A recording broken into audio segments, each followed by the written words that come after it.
자, 그 일에 관심을 가지지도 아니하였고, 믿는 구석이 있다는 뜻이죠. 우리가 마찬가지로 하나님의 말씀에 관심을 갖지 않는 이유는 하나님의 말씀을 먹지 않는 이유는 뭔가 따로 먹는 게 있다는 거겠지. 그렇죠? 따로 먹는 게 있단 말이야. 그래서 말씀 안 먹어도 돼. 따로 듣는 게 있단 말이야. 말씀 안 들어도 돼. 따로 붙잡고 있는 게 있단 말이야. 말씀 안 붙잡아도 돼. 그렇죠? 표현은 안 하지만 그래서 그런 거죠. 바로 왕이 뭔가 믿는 구석이 따로 있었겠죠. 그러면 성경에 보면은 물이 피로 변했다고 했습니다. 자, 근데 우리가 마실 거는 물만 있는 게 아니죠. 그렇죠. 그 당시에 또 뭐도 있었죠, 마실 게? 그렇죠. 술도 있었고, 마시는 거, 음료들 또 여러 가지 있잖아요. 과실즙도 있고, 또 뭐도 있고. 그렇죠? 왕궁에서는 그런 거 위주로 많이 먹겠죠. 그렇죠? 그래서 바로 왕이, 성경이 기록은 안 됐지만, 나는 별로 물 안 좋아해. 물 안 마셨어. 난 주로 마시는 음료가 포도주야. 예를 들면. 그렇죠? 물이 없어져도, 물이 변해서 피가 돼도 별로 신경을 안 쓰겠죠. 믿는 구석이 있으니까 난 원래부터 포도주만 마셨어. 그렇죠? 그래서 바로 왕이 그 일에 관심을 가지지도 아니하였고, 그래서 이 제목이 우리에게 시사하는 바는 엄청 큽니다. 그러면 우리 자신에게 한번 반문을 해볼까요? 우리가 하나님의 말씀에 관심을 갖지 않은 이유는 뭘까요? 하나님의 말씀을 그렇게 오로지 전혀 그 중심을 가지고 붙잡지 못하는 이유가 뭘까요? 여러분이 말은 안 하지만 하나님은 알고 계시죠. 네가 믿는 구석이 따로 있구나. 그렇죠? 이것 때문에 네가 생명의 말씀을, 생명의 물을, 생명의 양식을 먹지 않는구나. 하나님이 마음이 어떠실까요? 좋지는 않으시겠죠. 하나님 되게 자존심 강한 분이시거든요. 그럼 어떻게 할까요? 너의 믿는 구석이 더 이상 너의 믿는 구석이 되지 않도록 내가 그 믿는 구석을 없애줄게. 그렇죠. 이 믿는 구석을 없애는 과정이 저 하나님께는 당연한 거지만 우리에게는 진짜 쓰라리고 아프죠. 그렇잖아요. 내가 여기에 기대가지고 나의 기대를 언덕으로 내가 삼고 편안하게 기대가지고 살았는데 나의 기대 언덕이 갑자기 없어져 버리거나 부실해지거나 초라해지거나 하면은 내 마음이 심히 안 좋겠죠. 그렇죠? 심히 불편하겠죠. 그럼 무슨 마음이 생기죠? 심히 원망이 생기겠죠. 누구에게 대한? 하나님을 향한 원망이 생기겠죠. 그렇죠? 근데 결국 나중에는 알게 되겠죠. 그렇죠? 근데 우리는 알고 계셔야 됩니다. 결국 우리가 모르기 때문이거든요. 정말 중요한 걸 모르기 때문에 이런 믿는 구석도 안 되는 것을 믿고 거기에 의지하는 겁니다. 진짜 참된 가치를, 그렇죠? 참된 근본을, 본질을 놓쳤기 때문에 그렇죠? 무너질 수밖에 없는 것들, 그런 것들 믿고 거기에 기대는 겁니다. 하나님의 자존심이 용납을 못하죠. 그렇죠? 하나님이 오직 하나님만 바라보고 하나님만 섬기도록 만든 존재들이 딴 것을 바라보고 딴 짓을 한다는 것 자체가 하나님 입장에서는 용납이 안 되죠. 특히 하나님의 백성들이 그런 짓을 하면은 하나님은 더더욱 용납이 안 되죠. 그렇죠? 그래서 결국은 바로 왕이 그 일에 관심을 가지지도 아니하였고이지만 결국은 우리 안에 바로 왕과 같은 모습들이 다 있습니다. 결국은 내가 바로 왕과 같은 상태입니다. 맞잖아요. 그래서 우리도 바로 왕 욕할 게 못 되고요. 우리 자신이 바로 왕입니다. 어떻게 보면. 그렇죠? 근데 그 믿는 구석을 하나님께서 철저하게 없애버리죠. 그렇죠?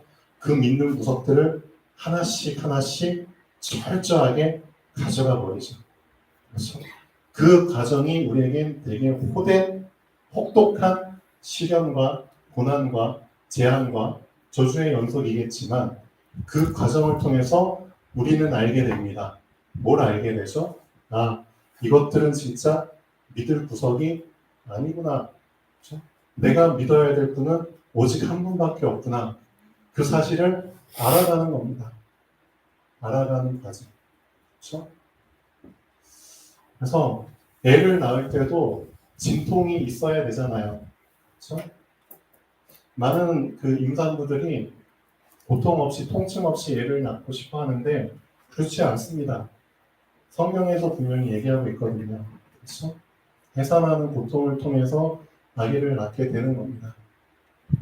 그럼 왜 하나님께서 해산하는 고통을 주셨을까요? 왜 고통을 주셨을까요? 고통을 통해서 알아가거든요. 뭘 알아가죠? 왜 해산하는 고통을 하나님이 주셨죠? 결국은 창세기 3장 사건이잖아요. 하나님을 떠난 범죄가 얼마나 큰 범죄인지를 우리가 알아야 된다는 겁니다. 그렇죠? 다시는 그런 죄를 반복하지 않도록 그 한 번으로 족한 거잖아요. 그렇죠? 그걸 수시로 계속해서 반복하고 산다면은 그냥 살 게 못 되거든요. 그렇죠? 그래서 항상 우리에게 알려주시는 겁니다. 그런 상황들을 통해서 놓치지 말라.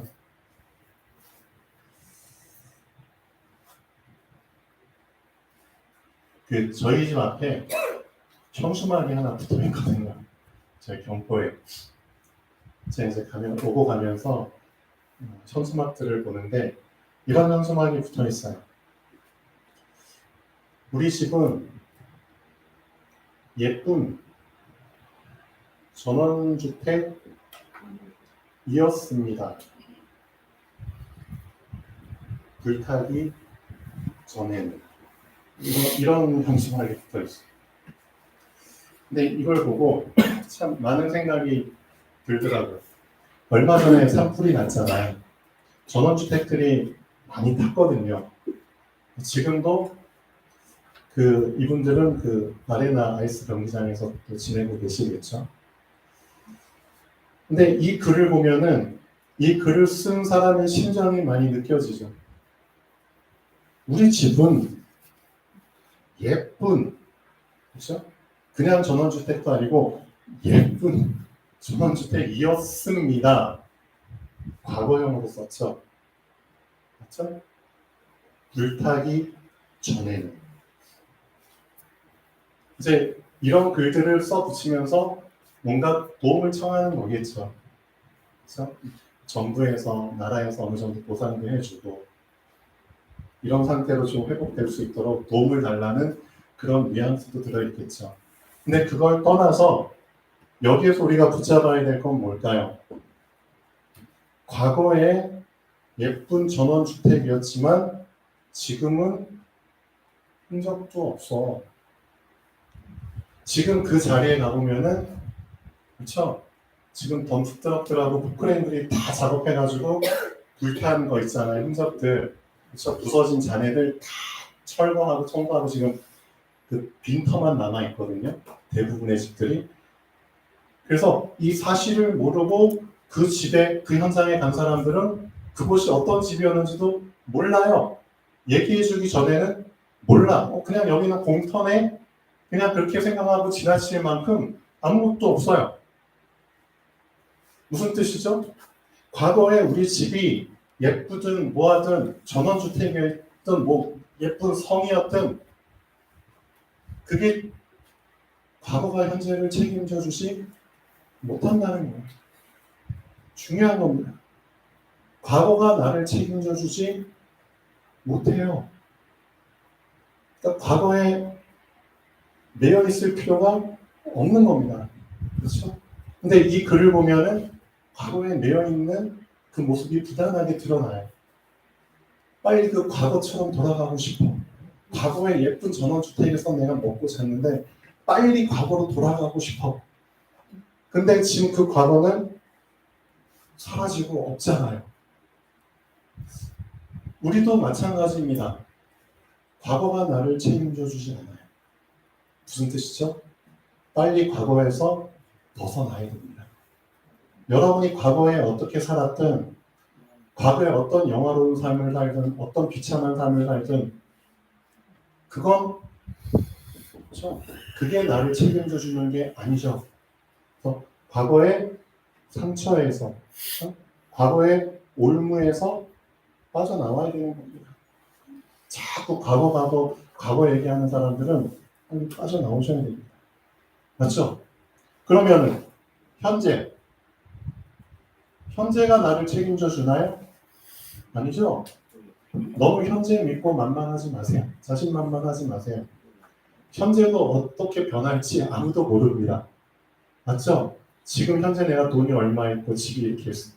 그게 언제 어떻게 될지 모르잖아요. 맞죠? 현재도 나를 책임져 주지 못합니다. 그러니까 현재에서도 빠져나오셔야 됩니다. 과거에서 빠져나오시고요. 현재에서 빠져나오시고요. 그럼 미래는 보지도 않았잖아요. 그렇죠? 미래에 어떻게 될지 우리가 어떻게 알아요? 그러니까 미래에 대해서 미리 땡겨서 염려할 필요도 없고요. 걱정할 필요도 없고요. 미리 속단할 필요도 없습니다. 미래도 나를 책임져 주지 못해요. 결국 결론을 내리시면은 이 현수막 하나를 봤을 때 많은 의미를 찾아낼 수 있습니다. 그렇죠? 여러분은 찾아낼 수 있을 만큼 하나님이 영적 지혜를 주셨잖아요. 영적 지혜. 이 글 속에 그렇죠? 그냥 사람들은 해석할 수 없는 그렇죠? 영적으로 볼 수 있는 눈을 열어주셨잖아요. 영적으로 해석하면 어떤 결론이 나오죠? 그렇지. 나의 과거도, 나의 현재도, 나의 미래도 나를 책임져 주지 못해. 그러니까 결국 나는 과거, 현재, 미래에 잡혀 있을 필요가 없어. 그렇죠? 날 책임져 주지 못하는 거에 뭐하고 잡혀? 그럼 나를 책임져 줄 건 뭐냐 이거지. 그렇죠? 그걸 붙잡는 게 중요하죠. 결국 과거에도 매이지 않고 현재에도 매이지 않고 미래에도 매이지 않는 그 존재만이 나를 책임져 줄 수 있는 겁니다. 과거, 현재, 미래에 매이지 않는다는 뜻이 바로 영원이거든요. 맞잖아요.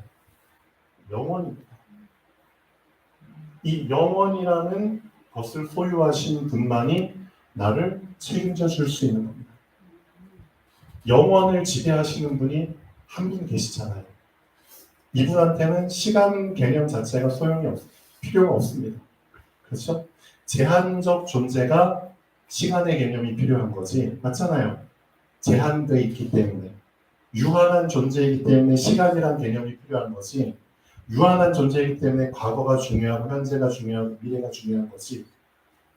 영원한 존재는 과거, 현재, 미래, 시간 개념 자체가 불필요합니다. 그러니까 하나님만이 하루가 천년 같고 천년이 하루 같은 그런 개념을 갖고 계신 분입니다. 그렇죠? 그분 입장에서 봤을 때는 우리 인생은 아무것도 아니거든요. 그래서 영원하신 분 입장에서 봤을 때는 있는 것도 없는 거나 마찬가지고 없는 것도 있는 거나 마찬가지입니다. 그런 표현을 어디에 쓰셨죠? 성경 군데군데 나오죠. 하나님이시기 때문에 할 수 있는 표현입니다. 그럼 우리는 우리의 인생, 그렇죠? 이런 시간 개념 속에서 제한받고 시간 개념에 묶어서 안달하지 마시고요. 진짜 그런 수준 속에 잡혀서 안달하지 마시고 영원하신 분을 붙잡는 게 어떨까요? 진짜 영원하신 분을 붙잡고 영원 속에 들어가는 거, 그것만큼 진짜 좀 행복한 인생이 어디 있을까요? 이게 가능할까요? 가능합니다. 진짜 영원 속에 들어가서 영원을 붙잡고 영원을 누리는 방법이 가능합니다. 여러분들 중에 진짜 여기에 도전하시는 분이 나오면 좋겠습니다. 그러면 어떻게 영원까지 들어갈 수 있을까요? 순서가 있습니다. 1번 24. 그렇죠? 6의 시간이죠. 2번 25. 0의 시간이죠. 3번 영원. 하나님의 시간이죠. 이 순서대로 인도받으시면 됩니다. 그러면은 24 속에 살고 있는 우리는 어떻게 하면 24를 졸업할 수 있을까요? 졸업한다. 졸업하셔야죠. 그렇죠? 초등학교 6년 동안 졸업하고 중학교 3년, 고등학교 3년 다 졸업하잖아요. 그렇죠? 졸업하셔야죠. 24를 어떻게 졸업할 수 있을까요? 24를 졸업할 수 있는 방법, 아까 말씀드렸죠. 24는 과거, 현재, 미래입니다. 맞죠? 여기에서 빠져나오시면 됩니다. 빠져나오는 방법은 뭐죠? 정복하면 되는 겁니다. 과거를 정복하십시오. 현재를 정복하시고 미래를 정복하십시오. 그렇죠? 내가 정복할 수 있는 게 아니죠. 누가 정복하셨죠? 그리스도께서 정복하셨습니다. 한마디로 정복하셨습니다. 다 이루었다. 이 말씀을 믿으십시오. 이미 나의 과거와 현재와 미래는 하나님께서 이미 다 작정하셨고 이미 작정하신 겁니다. 그렇죠? 하나님이 작정하지 않은 과거를 산다 있을 수 없습니다. 하나님의 작정을 벗어난 일은 있을 수 없습니다. 맞잖아요. 하나님을 벗어난 일이 일어날까요? 있을 수 없습니다. 우리에게 일어나는 모든 일들, 우리에게 있었던 모든 과거, 지금 일어나고 있는 모든 일들, 앞으로 일어날 모든 일들 다 하나님의 작정 속에 있는 것들입니다. 하나님이 모르시는 것은 아무것도 없습니다. 그래서 하나님을 전지하신 하나님이라고 부릅니다. 모든 것을 알고 계신다. 그렇죠? 그래서 누누이 말씀드리는 것처럼 하나님께서 작정하셨기 때문에 일이 일어나는 겁니다. 이 작정이라는 개념은 오직 하나님의 것입니다. 그렇죠? 성부 하나님께서 유일하게 그렇죠? 하실 수 있는 성부 하나님만 하실 수 있는 일입니다. 작정. 뜻을 정한다. 그렇죠? 뜻을 정한다. 예레미야서 33장 1절부터 3절까지 보면은 하나님이 자기 자신에 대해서 이렇게 표현하시잖아요. 예레미야가 시위대 뜰에 갇혔을 때 여호와의 말씀이 나온다. 일을 행하는 여호와, 그 일을 지어서 성취하는 여호와, 그 이름을 여호와라 하는 자가 이같이 이르노라. 그렇죠? 하나님께서 왜 자기 자신을 이렇게 표현하셨을까요? 그렇죠? 그래서 여러분의 24는 하나님의 작정하신, 그래 나의 과거, 현재, 미래가 다 하나님의 작정 속에서 일어나는 것들이구나. 이 부분이 100% 인정이 됐을 때 24에서 빠져나올 수 있는 겁니다. 24를 정복하는 길은 100% 하나님의 작정 거기에 엎드리는 겁니다. 그렇잖아요. 그러면은 과거에 매일 필요가 없죠. 내 인생에 대해서 원망하거나 그렇죠. 미련을 갖거나 두려워하거나 불안해하거나 흔들리거나 할 필요가 전혀 없죠. 왜? 모든 것은 다 하나님의 작정 속에서 일어나는 건데. 그렇죠. 이걸 붙잡지 못했기 때문에 내가 놀라는 거고 내가 두려워하는 거죠. 근데 여러분이 진짜 하나님의 작정하심을 확실히 붙잡았다면 하나님께서 하신 말씀이 이제 이해가 됩니다. 놀라지 말라. 두려워하지 말라. 나는 내 하나님이 됩니다. 내가 너와 함께하리라. 그렇죠? 하나님이 그렇게 말씀하신 이유를 이제 알게 되는 겁니다. 그렇지. 다 하나님의 작정 속에서 일어나는 건데 놀랄 필요가 없지. 두려워할 필요가 없지. 그렇죠? 염려할 필요, 짜증낼 필요, 불평할 필요가 없지. 그래서 실질적으로 이 하나님의 작정을 붙잡은 사람은 항상 기뻐하게 됩니다. 맞잖아요. 모든 게 하나님의 선하신 뜻 속에서 이루어지는 거기 때문에 하나님이 나쁜 뜻으로 작정하신 게 하나라도 있을까요? 좋으신 하나님인데 선하신 하나님이 나쁜 뜻으로 작정하신 게 있을까요? 없거든요. 맞잖아요. 그러면 나에게 일어나는 모든 것들은 다 하나님의 선하신 뜻 속에서 작정하시고 일어나는 부분들입니다. 근데 나 지금 힘든데, 나 지금 문제 속에 빠져 있는데, 나 지금 갈등하고 있는데, 나 지금 위기 속에 있는데 아니라는 거죠. 아니라는 거죠. 그렇죠? 진짜 하나님의 작정하신 그 속에 들어가서 이것들을 다시 한번 해석해 보십시오. 그렇죠? 이게 과연 힘든 걸까? 이게 과연 문제일까? 이게 정말 갈등일까? 이게 과연 위기일까? 아니거든요. 아니거든요. 그러니까 우리가 되게 우리 수준대로밖에는 해석을 못해요. 지금 우리 수준이 이런 수준입니다. 많은 교회 다니는 성도님들의 수준이 안타깝지만 어떤 수준이냐면은 답을 문제로 보는 수준이에요. 안타깝죠. 답인데 자꾸 문제로 봐요.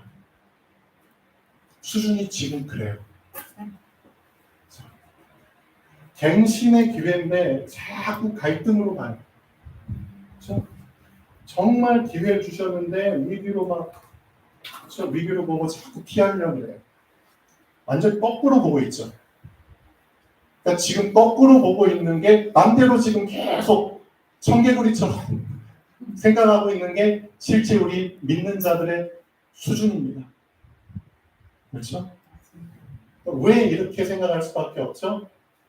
문제는 자리를 옮기지 않아서 그렇습니다. 그렇죠? 계속 창세기 3장의 자리에서 보니까 이렇게만 보이는 거예요. 답도 문제로 보이고 갱신도 갈등으로 보이고 기회도 위기로 보이고 자리를 안 바꾸면은 계속 거꾸로 보일 수밖에 없어요. 그래서 하나님이 가장 먼저 우리에게 시작하신 일이 뭐죠? 우리를 선택하시고 건져내신 겁니다. 어디에서? 거꾸로 볼 수밖에 없는 그 자리에서 건져내신 겁니다. 그래서 하나님이 사람들에게 가장 먼저 주신 행하신 게 구원이거든요. 맞잖아요. 범죄한 인간에게 가장 먼저 주신 그 기회의 그렇죠? 말씀이 구원이잖아요. 창세기 3장 15절. 그렇게 생각 안 하세요? 맞잖아요. 자리 옮기입니다. 그래서 자리를 옮기지 않은 상태에서는 거꾸로 볼 수밖에 없습니다. 그럼 거꾸로 갈 수밖에 없잖아요. 그렇죠? 앞으로 가도록 신체 구조 관절이 앞으로 가도록 이렇게 꺾여 있잖아요. 앞으로 가는데 최적화된 관절인데 뒤로 가려면 무리가 되겠죠. 그렇죠? 앞에 눈이 달려있는데 자꾸 뒤로 가려면 눈은 필요가 없잖아요. 이게 되게 당연한 건데 실제 그런 미련한 인생을 살고 있습니다. 그렇죠? 그래서 사실상 이사야서 40장을 잠깐 여러분들이 고요한 시간에 오늘 랩넌트 예배 때 말씀드렸지만 진짜 하루에 한 번은 꼭 고요한 시간을 만드셔야 됩니다. 그게 여러분의 뇌를 살리는 시간이고요. 그렇죠? 뇌가 살아나야지 여러분의 영혼, 육, 온몸 구석구석이 다 살아납니다. 우리 인체에 있어서 가장 중요한 부위가 뇌거든요. 아까 말씀드린 것처럼 보이지 않는 영과 다이렉트로 연결되는 곳이 뇌입니다. 그래서 위에서 주신 영적인 축복을 막히지 않게 받고 싶으면 뇌가 살아나야 됩니다.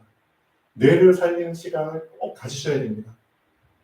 뇌는 시끄러운 상태에서는 절대 못 살아납니다. 그래서 여러분 자신이 뇌를 살리기 위해서는 가장 고요한 시간을 만드셔야 됩니다. 가장 고요한 장소를 확보하셔야 됩니다. 여러분한테 다 그런 장소, 시간이 있잖아요. 그렇죠? 그 시간에 뇌를 살리는 시간을 꼭 가지시고 이사야서 40장 말씀을 고요한 시간에 한번 쫙 정독해 보십시오. 그러면은 하나님을 알게 됩니다.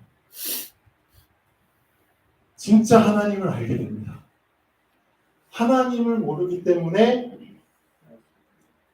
사람들이 어떤 상태 속에 있냐, 다 힘이 빠져 있는 상태고 하나님을 실제로는 모르기 때문에 다 눈먼 상태에서 어떤 기도하냐면 내 길은 내가 가야 될 길은 하나님께 감춰졌고 감춰져 버렸고 나의 사정은 하나님께 수리하심을 못 받아. 그러니까 나의 형편과 나의 입장, 나의 상황은 하나님이 모르셔. 그런 식으로 착각을 한다니까요. 이사야 40장 후반부에 나옵니다. 왜 이런 말을 할 수밖에 없을까요? 하나님의 백성들이 실제로 이런 생각, 착각 속에 빠져서 힘 빠져서 살고 있다니까요. 그러니까 하나님이 정신 차리라고 말씀하시죠. 야곱아, 그렇죠? 너는 알지 못하였느냐? 이스라엘아, 너는 듣지 못하였느냐? 너가 지금 진짜 모르고 있구나. 너 진짜 모르고, 너 진짜 듣지 못하고 있구나. 너 결국 너가 기도하는 하나님이, 너의 기도를 받으시는 하나님이 누구이신지를 모르고 기도하고 있구나. 그렇죠? 신앙, 그렇죠? 신을 모르는데 어떻게 신앙생활을 할 수 있겠습니까? 맞죠? 신앙생활, 그렇죠? 믿을 신이잖아요. 믿고 바라는 거잖아요. 믿음이 없는데 어떻게 믿음 생활을 할 수 있겠습니까? 지금 그런 실정이죠. 신앙이 없이 어떻게 신앙생활이 가능할까? 그러니까 힘든 거죠. 다 누리고 싶어 하잖아요. 근데 결국 자리 옮김이 없으면 누림은 없거든요. 맞잖아요. 그 자리 옮김도 없이 어떻게 누리려고 하느냐. 결국 이런 상황 속에 이런 아이러니한 모순적인 상황 속에 다 잡혀 있는 거예요. 그래서 이사야서 40장에 보면은 하나님이 순서대로 쫙 알려주고 계십니다. 네가 왜 이렇게 모순적인 기도를 할 수밖에 없고 모순적인 상황 속에 빠져 있을 수밖에 없는 줄 알아? 너 솔직히 말하면 하나님 모르고 있어.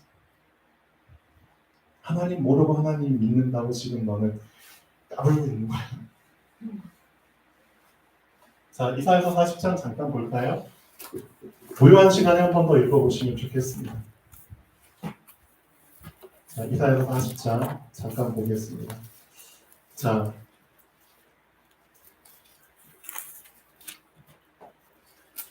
처음에 뭐라고 나오죠?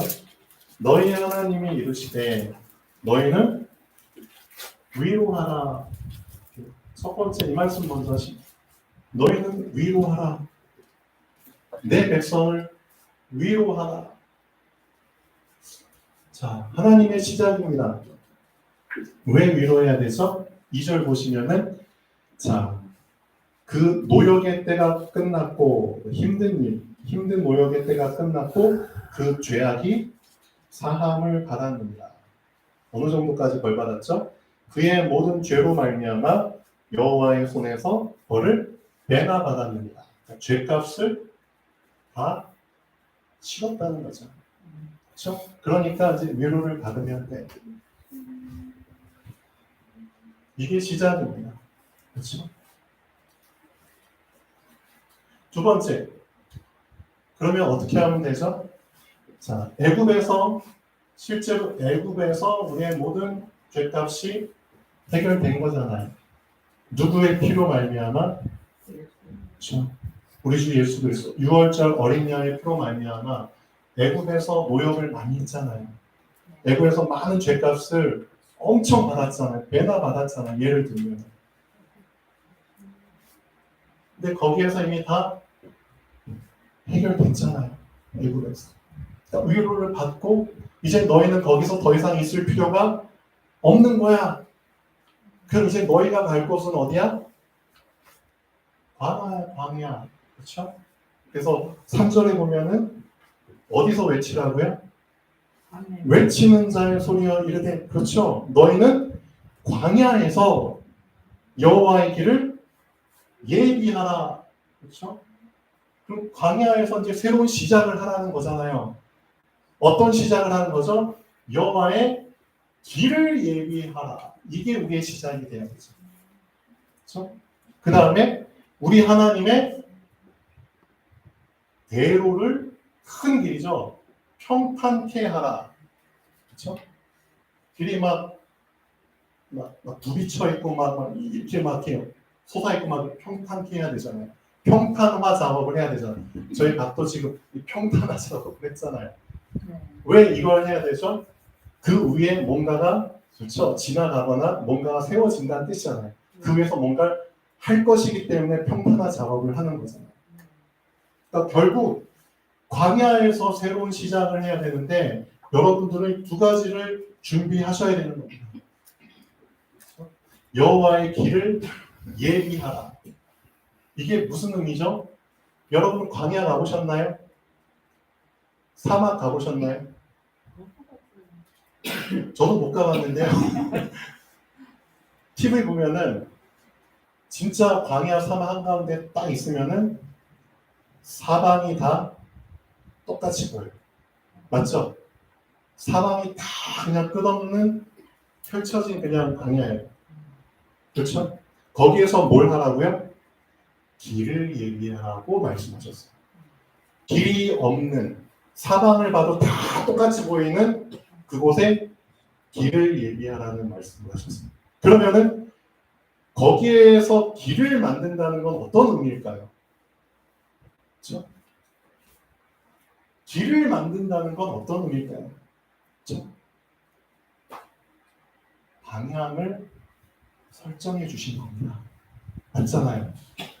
사방이 다 똑같이 보이는데 똑같이 보이는 것을 막 여기저기만 헤매지 말고 너가 가야 될 방향은 오직 하나야. 그렇죠? 방향을 설정해 주시는 겁니다. 내 인생의 방향이 설정되는 곳이 광야입니다. 여러분의 그렇죠? 광야 같은 길이 없는 어디로 가도 그렇죠? 목적지가 보이지 않을 것 같은 그런 곳에서 한 번밖에 없는 인생이죠. 그렇죠? 그러면 막 여기저기만 헤매다가 결국 원점으로 다시 돌아오는 그런 인생 살다가 끝나는 게 아니라 확실하게 목적지가 정해지는 그렇죠? 그 목적지를 향해서 쭉 가다 보면은 광야를 통과하게 되는 그렇죠? 방향 설정의 장소가 광야라는 겁니다. 그러니까 엄밀하게 말하면은 하나님의 그렇죠?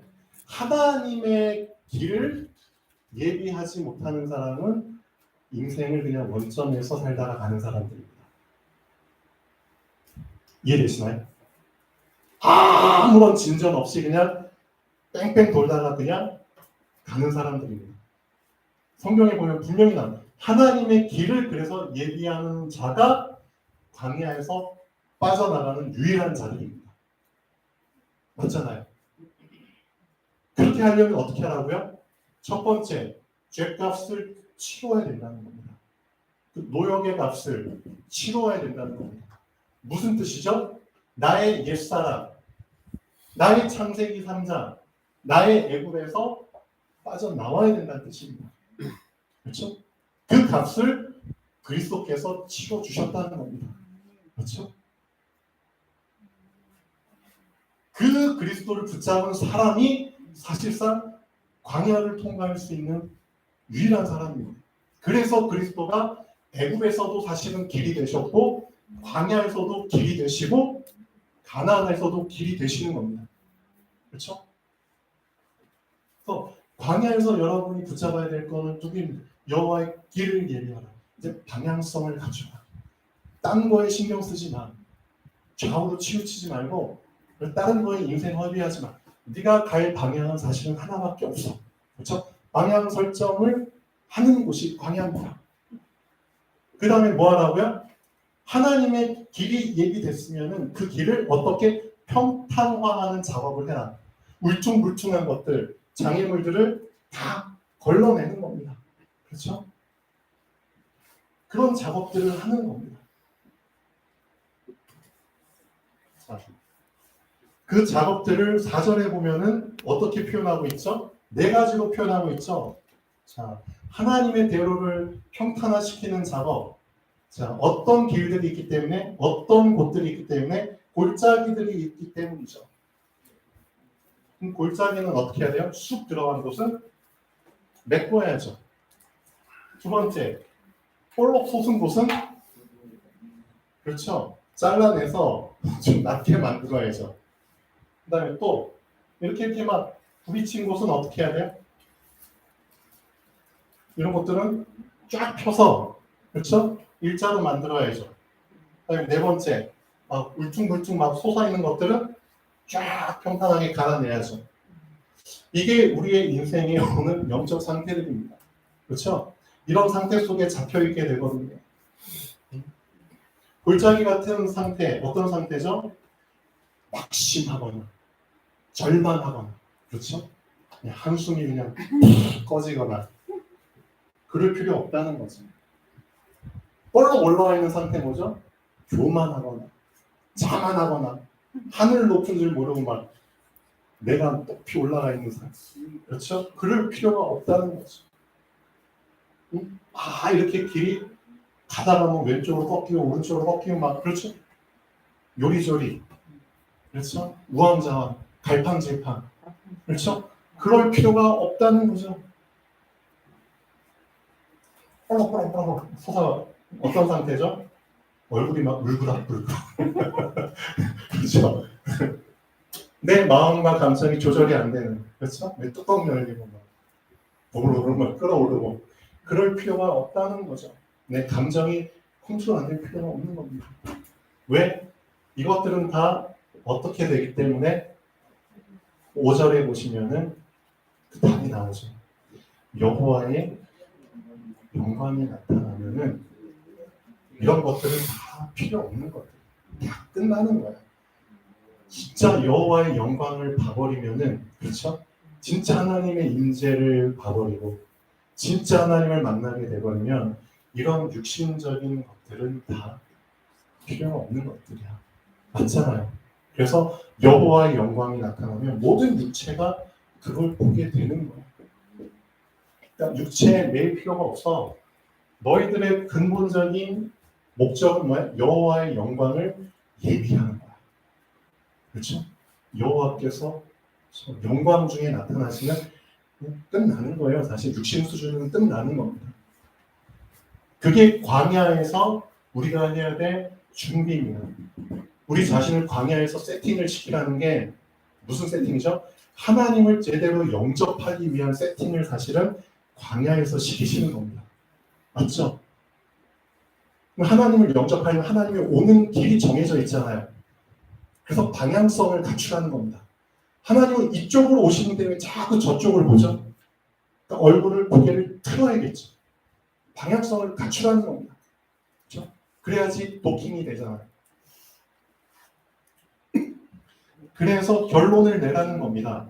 6절부터 보면은 야, 너 육체 의지하지 마.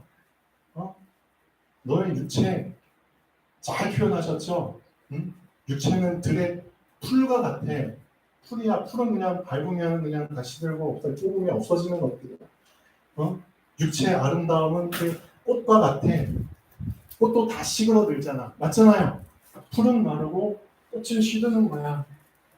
그러니까 빨리 육신 수준에서 결론을 내라는 거죠.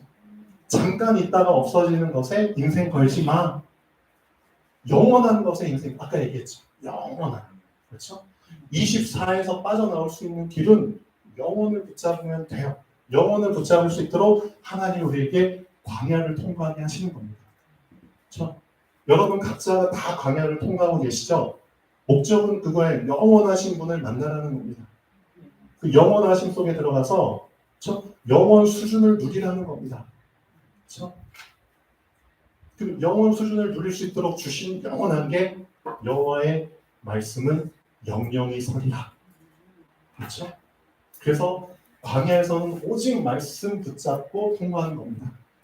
오직 말씀 붙잡고. 그 비밀들이 이사야서 40장에 쭉 나와 있죠. 그래서 그 사람에게 하나님이 허락하시는 위치가 어디죠? 9절부터 나오면은 뭐라? 산들을 다 깎아가지고 평탄화시키라고 했는데 9절에 보면 또 높은 산이 나오네요. 그러면은 이 높은 산은 어떤 높은 산이죠? 내가 스스로 만든 높은 산이 아니라 하나님이 나에게 주신 나를 세우시는 높은 산입니다. 이건 하나님이 주신 산입니다. 맞잖아요. 내 스스로 만든 높은 산이 아니라 이거는 하나님이 나를 세우셔서 높게 올려주신 나를 서밋으로 세우시는 높은 산입니다. 그럼 나를 왜 서밋으로 세우실까요? 이 시간표가 왜 나에게 올까요? 왜 날 높은 곳에 산에 세우실까요? 그 높은 곳에서 내가 해야 할 일이 있거든요. 오직 하나입니다. 너희 하나님을 보라. 너희 하나님을 만하라. 그렇죠? 하나님을 알리기 위해서 나를 높은 곳에 세워주시는 겁니다. 맞잖아요. 나를 높여주시려고 높은 곳에 세우시는 게 아니라 높으신 하나님을 알게 하기 위해서 나를 높은 곳에 세워주시는 겁니다. 그렇죠. 그게 증인의 삶, 서밋의 삶이죠. 영적 서밋, 기능 서밋, 문화 서밋을 통해서 전 세계에 하나님의, 그렇죠. 그 다음 얘기하잖아요. 뭘 얘기하라고요? 10절. 보라 주 여호와께서 장차 강한 자로 임하실 것이. 그렇죠. 강한 자로 임하실. 이 세상의 주인인 하나님이 오셔. 원래 주인이 하나님이야. 그렇죠? 친히 그의 팔로 다스리실 것이야. 그렇죠? 그의 상급이 그에게, 보응이 그의 앞에 심판주로 오시는 거야. 그렇죠? 그리고 자기의 양떼들을 다 불러 모시잖아요. 그때 하나님의 나라가 제대로 이제 완성이 되는 거겠죠. 그 팔로 모아 품에 안으시고 젖먹이는 암컷들을 온순히 인도하셔. 근데 문제가 뭔지 아세요? 12절부터 나오죠. 우리가 이걸 몰라서 그래. 하나님을 네가 사실은 모르고 있어. 누가 손바닥으로 바닷물을 헤아렸으며 뼘으로 하늘을 쟀으며 땅의 티끌을 되에 담아 보았으며 접시 저울로 산들을 막대 저울로 언덕들을 달아 보았으며. 우리는 생각하죠. 어떻게 띠로리 바닷물을 잴 수 있는 손바닥이 있다고? 우리 사람 수준에서는 생각이 안 해요. 맞죠? 어떻게 접시로 산들을 담아보지? 그렇게 큰 접시가 있다고? 말이 안 되거든요. 어떻게 이 지구를 담지? 담을 수 있는, 그렇죠, 쟁반이 그런 게 그릇이 있다고? 상상을 초월하잖아요. 그렇죠? 근데 이걸 누가 가능하죠? 하나님이랍니다. 그래서 너희가 지금 뭘 모르고 있다? 하나님이 얼마나 큰 자인지를 모르고 있다. 하나님의 크심을 네가 모르고 있어. 이 크신 하나님을 모르고 기도를 하니까 내 길은 여호와께 감춰졌고 내 사정은 여호와께 숨겨졌다고 한숨만 푹푹 쉬면서 그렇죠? 힘없게 살아가는 거 아니야.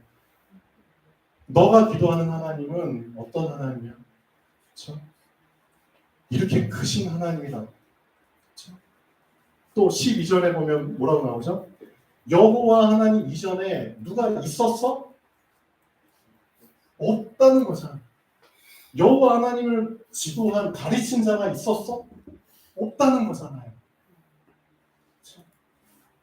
영원 전부터 이미 계셨던 분이잖아요. 시작이라는 거잖아요. 누가 여호와의 영을 지도하였으며 그의 모사가 되어 그를 가르쳤냐. 그가 누구와 더불어 의논하셨으며 의논할 필요가 없잖아요. 그렇죠? 이렇게 쭉쭉 말씀하십니다. 그렇죠? 그리고 나서 27절에 말씀하시죠. 네가 진짜 하나님을 모르기 때문에 야곱아 어찌하여 네가 말하며 이스라엘아 네가 이르기를 내 길은 여호와께 숨겨졌으며 내 송사는 하나님에게서 벗어난다 하느냐. 너가 제대로 알아라. 이 고요한 시간을 통해서 이젠 제대로 알면 돼. 제대로 들으면 돼. 뭘? 영원하신 하나님을 알고 들어. 땅끝까지 창조하신 분을 알고 들으라고. 그분은 어떤 분이야? 피곤하지 않고 곤비하지 않아. 사람 수준이 아니라니까. 명철이 한이 없어. 피곤한 자에게 능력 주시고 무능한 자에게 힘을 주셔. 너희가 하나님을 모르기 때문에 아무리 소년이라도 피곤하고 곤비하고 아무리 청년이고 장성한 자면 뭐해? 넘어지고 자빠지잖아. 그렇죠? 근데 오직 여호와를 진짜 네가 제대로 알고 그렇죠? 방향이 설정돼서 그 하나님만 바라보는 그 시간들을 계속 갖게 되면 어떻게 된다고요? 새 힘을 얻으립니다. 독수리가 날개치며 올라간 것 같고 다른 밭을 해도 곤비하지 않고 걸어가도 피곤치 않아. 자, 이런 답을 우리에게 주셨습니다. 답을 붙잡고 안 붙잡고는 우리에게 자유지만 저는 답을 붙잡으려고 합니다. 네. 그래서 오늘 말씀도 사실 그런 개념입니다. 하나님을 제대로 모르기 때문에 자꾸 믿는 구석을 만드는 거겠죠. 맞죠? 하나님을 정확하게 알면 믿는 구석 만들 필요가 없잖아요. 맞죠? 하나님보다 강한 자가 없잖아요. 근데 뭐하고 믿는 구석을 만들어요? 하나님을 모르기 때문이에요, 사실은. 너는 알지 못하였느냐? 듣지 못하였느냐? 실질적으로 알지 못하고 있거든요. 실질적으로 듣지 못하고 있거든요. 그래서 고요한 시간 가지라는 겁니다. 결론 보시죠. 따로 믿는 구석이 있기 때문에 하나님의 사인, 하나님 우리가 사인 주시거든요. 바로왕한테도 사인 주셨잖아요. 물이 변해서 피가 새는 그런 재앙들. 근데 그 하나님의 사인에 관심을 갖지 않는 겁니다. 믿는 구석이 없어질 때까지 하나님의 사인은 계속됩니다. 하나님이 고통을 주시는 것이 아니라 사실은 내가 고통을 선택한 겁니다. 맞나요? 맞죠? 하나님이 고통 주셨다고 생각하지 마십시오. 내가 고통을 선택한 겁니다. 그렇죠? 내가 듣고 싶지 않아서 스스로 고통을 선택한 겁니다. 하나님이 아닌 다른 믿는 구석을 계속 붙잡고 있는 동안 고통은 계속됩니다. 하나님이 주인이 아닌 내가 주인으로 있는 동안 나의 삶은 고통의 연속이 됩니다. 하나님이 중심이 아닌 내가 중심이 되어 있는 이상 나의 삶은 불행의 연속이 됩니다. 자리를 옮기는 척 해봐야 더 힘들어질 뿐입니다. 하나님 앞에서 꼼수는 통하지 않습니다. 정말 자리를 옮겨야지 고통은 끝이 납니다. 불행은 끝이 납니다. 왜? 하나님은 정확하신 분이시죠. 정확하신 분 앞에서는 정확하게 보여드릴 때 통과하는 겁니다. 맞잖아요. 믿는 구석이 없어질 때까지 버티고 버티는 것이 아니라 그런 미련한 사람들이 많죠. 믿는 구석을 스스로 내려놓는 결단이 필요합니다. 그런 결단을 하셔야 됩니다. 없어질 때까지 버티지 마시고 그걸 그냥 여러분이 스스로 내려놓는 결단을 하는 게 신사적이죠. 정확하게 복음을 이해했다면 진짜 정확하게 복음을 이해했다면 결단은 당연히 따라오게 되어 있습니다. 렘넌트 7명의 결단 알고 계시죠? 그 결단을 그냥 보고 지나치면 안 됩니다. 이 렘넌트 7명은 그렇죠? 스스로 다 믿는 구석을 내려놓고 하나님 앞에 선 사람들입니다. 그렇죠? 다니엘 같은 경우 미래가 보장돼 있잖아요. 포로로 잡혀갔지만 이미 고급 공무원이 되도록 이미 다 예정돼 있잖아요. 그런데 그거 다 내려놨잖아요. 하나님 앞에서. 그렇죠? 믿는 구석 내려놨잖아요. 오히려 미운 털 바뀌어가지고 쫓겨날 수도 있잖아요. 어떻게 보면 감히 왕이 주는 음식 그걸 안 먹어? 왕에게 항명하는 거야? 그럴 수 있잖아요. 목숨을 걸었잖아요. 믿는 구석을 내려놨잖아요. 그렇죠? 그런 결단을 그냥 보고 지나치면 안 됩니다. 하나님 앞에서 이번 주에 그럼 스스로 내려놓는 결단의 시간이 있으시면 좋겠습니다. 기도하겠습니다. 창조주 하나님 정말 감사드립니다. 하나님이 주시는 사인에 관심도 받지 않고 믿는 구석 붙잡고 살다가 이리 치이고 저리 치이고 스스로 힘든 인생 속에 헤매고 있었습니다. 하나님 이제는 그 모든 믿는 구석들을 하나님 앞에 깔끔하게 다 단상이 시키고 소멸시키고 오직 하나님만 저의 믿는 기댈 저의 하나님이 되어 주시옵소서. 이번 주에 주신 하나님